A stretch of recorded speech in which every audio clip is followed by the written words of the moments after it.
We often mistake our hesitation for humility, but in truth, it is fear cloaked in silence. The belief that we are not enough does not come from reality. It is a learned limitation.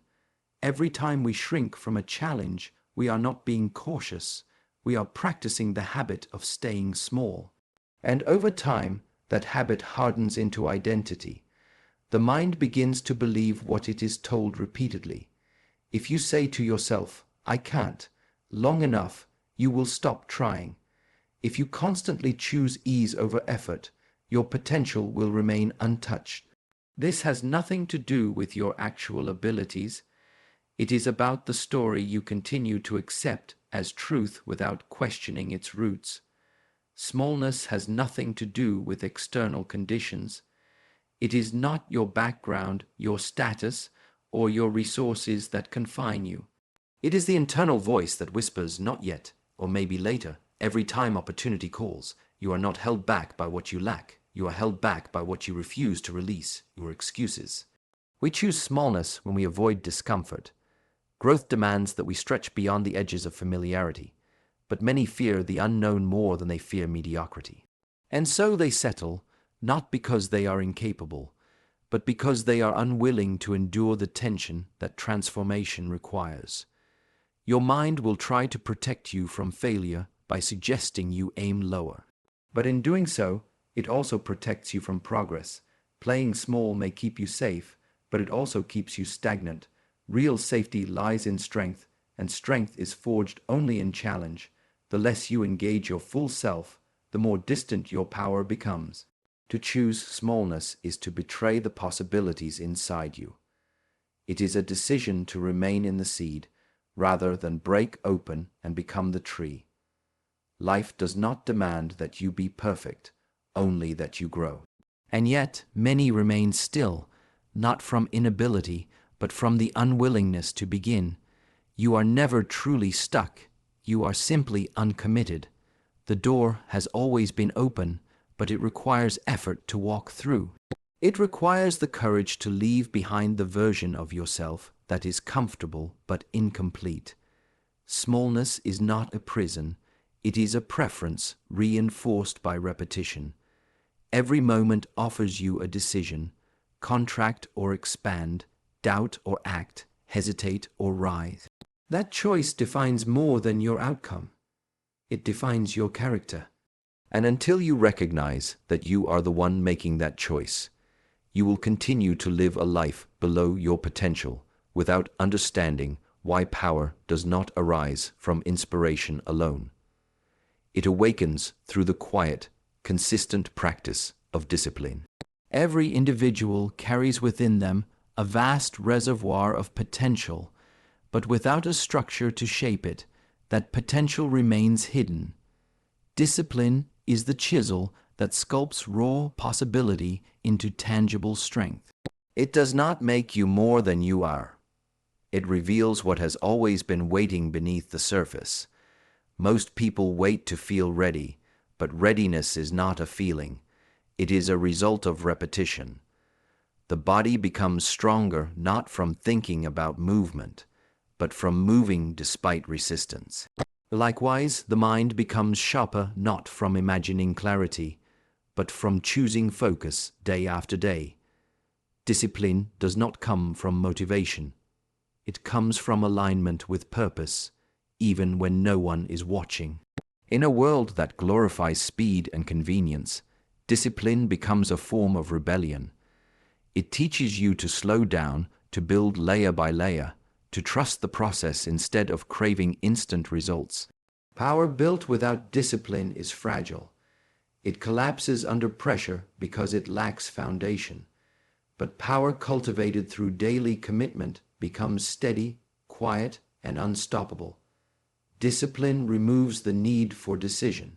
When your actions are no longer driven by mood or impulse, your energy is preserved for growth.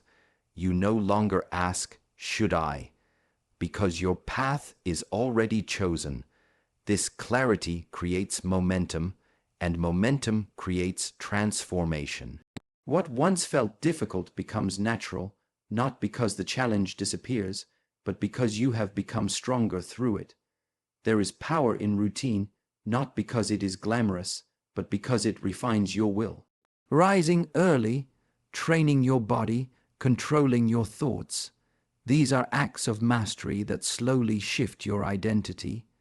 You begin to respect yourself, not for what you achieve, but for what you consistently show up for. That self-respect becomes the root of unshakable strength.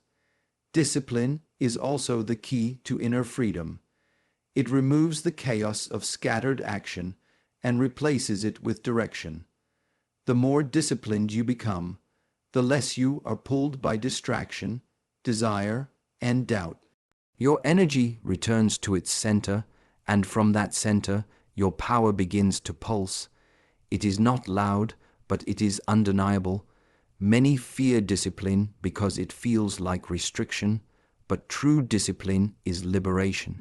When you can command your body, your mind, and your emotions, you are no longer at the mercy of circumstance. You move with intention, speak with clarity, and act from principle. This alignment between thought, word, and deed is where dormant power awakens. There is a moment in discipline where you stop forcing and begin flowing. What once felt like effort becomes a rhythm. You begin to crave the structure, not resist it. The body becomes sharper, the mind becomes calmer, and your spirit begins to expand. In that space, you realize that the power you've been chasing was never missing. It was waiting for you to earn the right to access it in the noise of everyday life. Clarity is not something we find. It is something we create. Stillness is the practice that allows this creation to occur. When we stop chasing, stop reacting, and begin observing, the truth begins to rise from the silence. This is not the silence of emptiness, but the silence full of awareness. It is in this state that the fog of confusion starts to lift. Stillness is not idleness, it is active presence. The body may be still, but the consciousness becomes alert. Thoughts begin to slow, and as they slow, the deeper layers of the mind begin to surface. What was hidden beneath urgency and distraction now begins to take form. Insight arises not because it is called, but because the mind becomes quiet enough to listen. Many believe that more effort brings more clarity, but often it brings more complication.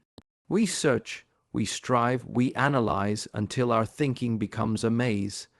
Stillness removes the maze.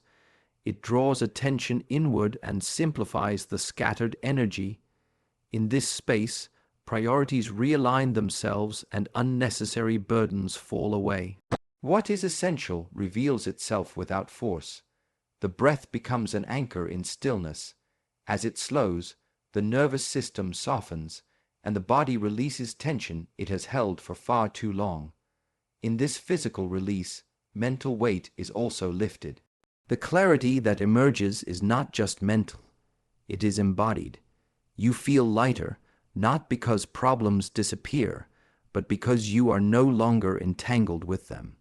In stillness, your internal dialogue changes. You stop asking, "What should I do?" and begin asking, "What is real right now?" From that question, wisdom begins to take root. You no longer seek answers outside of yourself because you begin to trust the guidance rising from within. That guidance has always been there, waiting for space to speak. Stillness also teaches patience. It shows that not everything needs to be fixed, solved, or pushed forward. Some things need to be witnessed. Some emotions need to be felt. Some truths need time to unfold. In allowing this space, you no longer rush your evolution. You respect it. The mind that once demanded control begins to surrender to presence. Clarity, born from stillness, is not temporary. It lingers in your decisions, shapes your responses, and guides your path with steadiness. It does not depend on external validation or confirmation. It is rooted in inner knowing. And this inner knowing strengthens each time you return to silence, to breathe, to the still point within. Through stillness, you begin to see life as it is, not as you wish it to be. Illusions fall away, and what remains is what has always mattered. Not opinion, not expectation, but truth. And in the presence of truth, confusion has no ground to stand on. The body is not separate from the spirit. It is its entry point.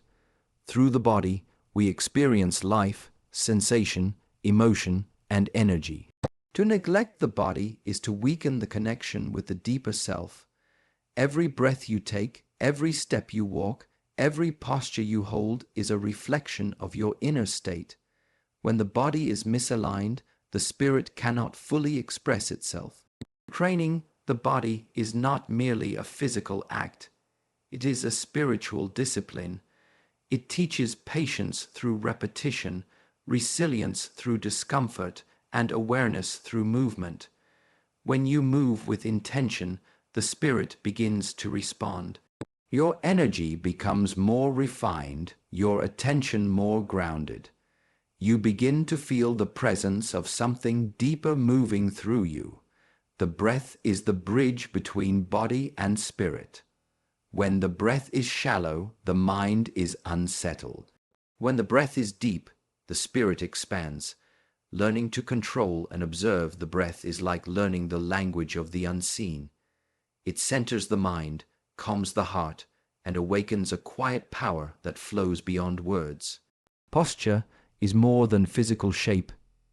It is the structure that supports spiritual energy. A slouched spine is not just a physical collapse, but an energetic one. When you stand tall, align your shoulders, and open your chest, you are not only improving health, you are making space for the spirit to rise. Your body becomes a vessel worthy of what it was designed to carry. Discipline in movement leads to discipline in thought. When you learn to command your limbs, you begin to command your emotions. The chaos in your mind often mirrors the disorder in your body. But when your movements become precise, your energy becomes focused. This precision unlocks clarity, and clarity allows the spirit to guide. Stillness in the body creates silence in the spirit. When you can sit without fidgeting, when you can hold a pose with presence, you begin to understand the still power that lives within. This is not weakness, it is mastery. The ability to remain unmoved while fully awake is the state in which the spirit becomes most alive. Care for the body is a sacred responsibility. Nourishing food, conscious movement, rest, and recovery are not indulgences.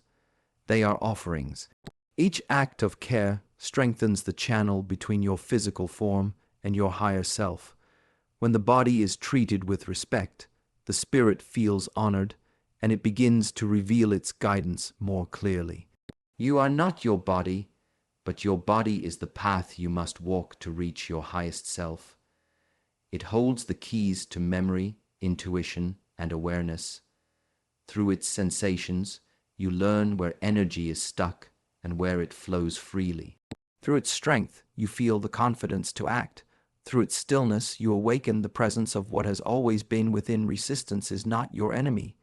It is a mirror reflecting what you have yet to master. Every moment you feel resistance, whether it's toward action, discipline, emotion, or change, it is showing you something hidden within yourself. It is not trying to block your growth. It is trying to show you where your attention is most needed. When you stop running from resistance and begin studying it, transformation begins. You resist what you fear, what you don't understand, or what threatens the identity you have become comfortable with. In this way, resistance reveals the boundary between who you are and who you are becoming. That discomfort you feel is not a signal to retreat. It is an invitation to expand. The mirror may not flatter you, but it always tells the truth. When you face resistance, pause and ask what it is pointing to.